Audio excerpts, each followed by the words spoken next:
welcome. This is Chloe with Cousin DIY. Today I'm going to show you how to make a beaded shell necklace and coordinating earrings. This is one version, and today I'll show you how to make another version using the same supplies. Let's get started. Today I'm going to use our beading palette as a base to make the necklace on. It's very handy when you're making necklaces because it has these little channels and compartments for storing beads and components while you work. First, we're going to make the beaded drops that will drop off our necklace. And I already have them wired up. This will be the middle, and these two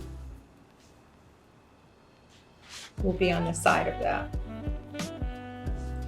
I'm going to use what I call a cheater bead, which is a 7 to 8 millimeter round, and that happens to be the size of these beads. And that just lets me know where to cut the stem of the head pin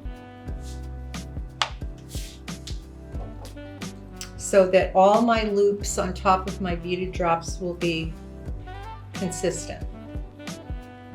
Now I like to use a needle nose plier to bend that stem over before I form my loop, but some people do it all using their round nose pliers. Now I want to form this loop as snug as I can because I'd like the shell bead to remain facing forward.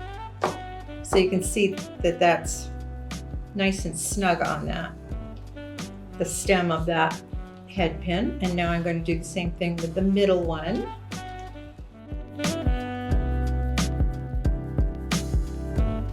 Now that we have our center pendant and our two side drops made, it's time to string our necklace.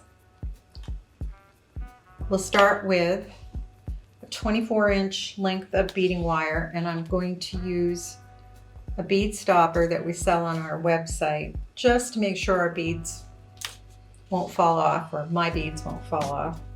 And I'm going to start with the center pendant.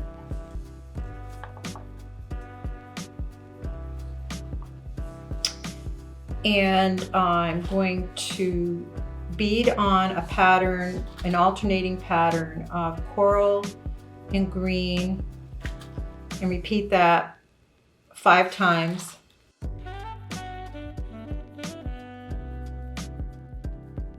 Before I add on the first side drop.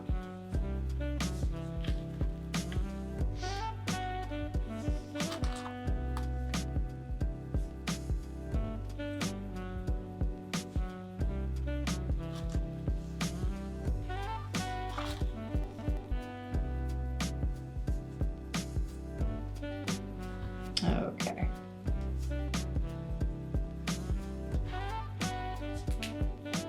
I'm going to repeat that pattern of beads one more time.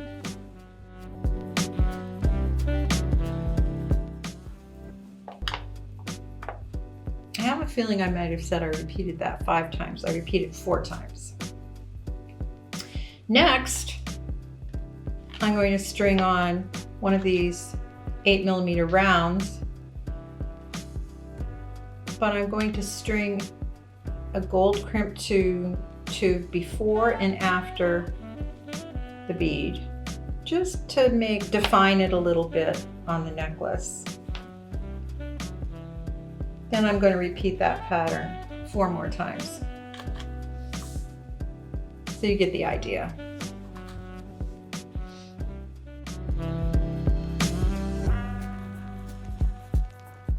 At this point, I'm going to switch and make the other side of my necklace up to this point to mirror this side. And I'll put my bead stopper or my stopper at the other end of that wire.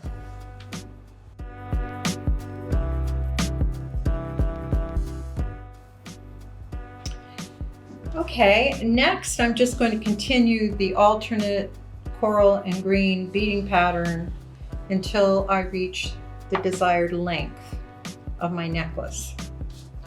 So I'll continue on this side first.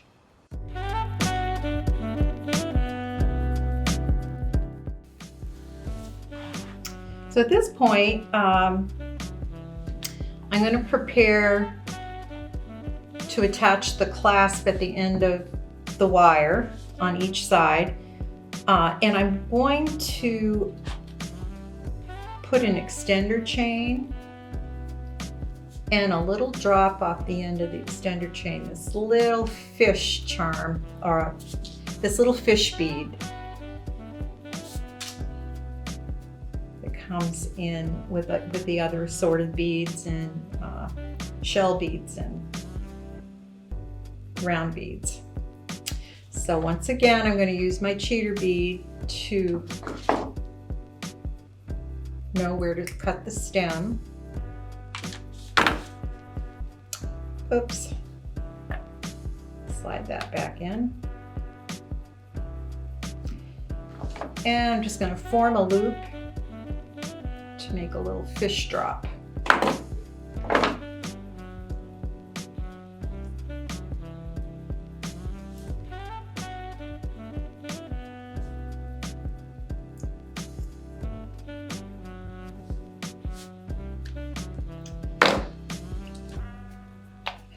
Next, I've cut a 2-inch length of extender chain.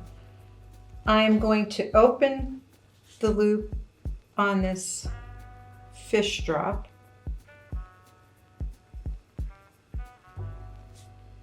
Connect it to a link on one end of that 2-inch chain, and then close that loop back up.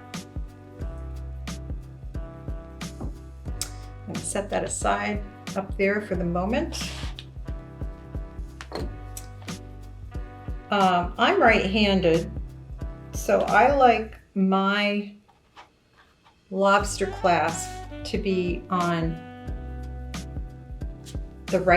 in my right hand when I'm attaching, but if you're left-handed, you might prefer it on the left side. It doesn't really matter unless you have a preference. I see that this lobster clasp already has a 4mm jump ring attached to it. If not,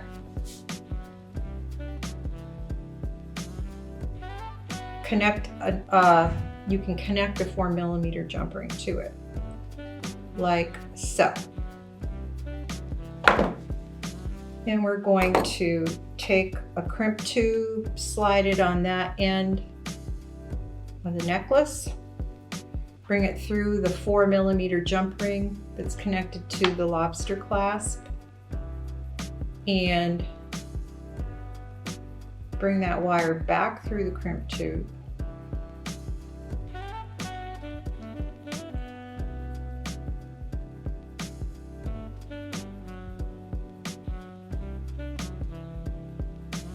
Oops, seems to be all thumbs.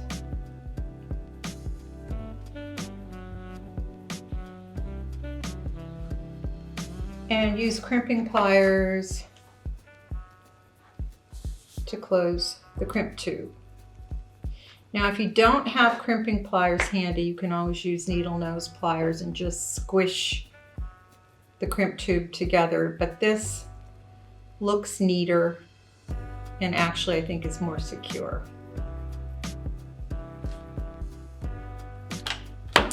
So now we'll switch over to the other side. And on this side, we're going to attach the other end of that 2-inch extender chain to a 6mm jump ring, and we're going to close that jump ring, and then we're going to use a crimp tube to connect this end of the wire to that jump ring. Oops. Our little fish charm fell off. We must not have closed that loop nice and snug. You always want to make sure you close your loops nice and snug. And one way to do that is to kind of wiggle back and forth until one end of your loop kind of rubs against the other side where you want to close it. Okay, let's try this again. Bring that wire through 6mm jump ring, back through the crimp tube,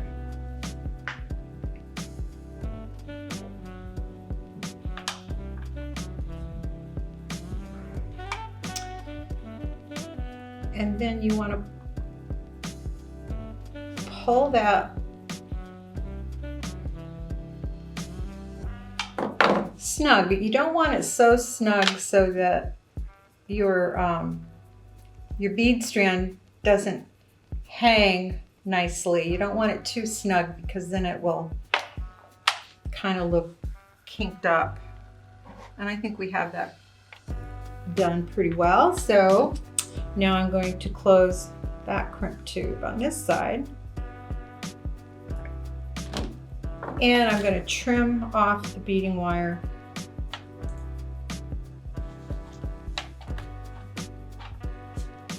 on both sides of the back of the necklace.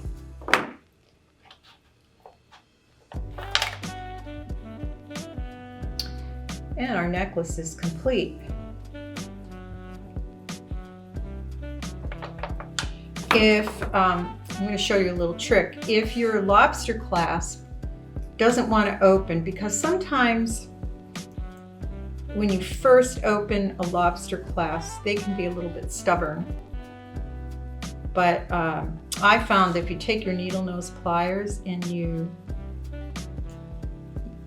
use that, it usually fixes the problem permanently. I'm going to set that aside, and we're going to move on to the earrings. Now for the earrings, I decided that since on this necklace I used this gold embellished bead for the center pendant, that I would repeat using that bead on the earrings. And this time I'm using a head pin for the bottom and an eye pin for the tops, and I'm going to connect the two.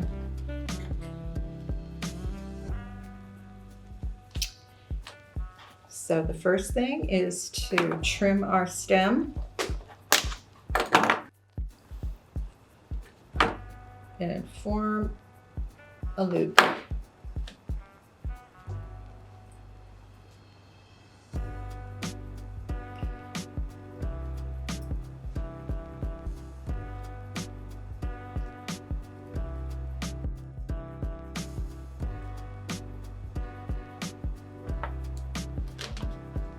And then we'll do the top of the eye pin.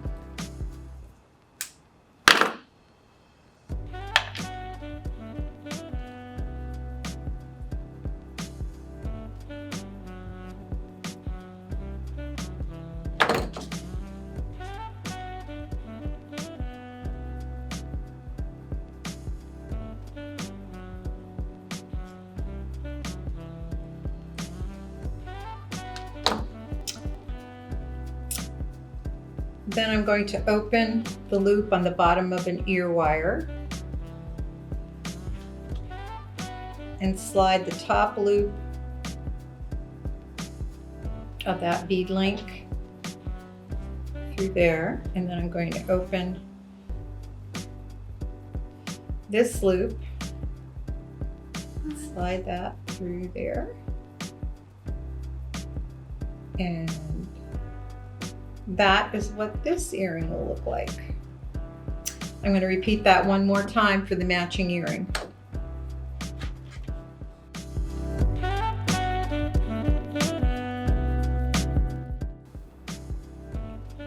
There you go, 2 different options that you can make with the same set of supplies.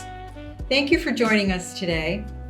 If you make your own beaded necklace and earrings, we'd love to see them. You can share them with us on Instagram at #CreateWithCousin. See you next time. Happy beading. Bye.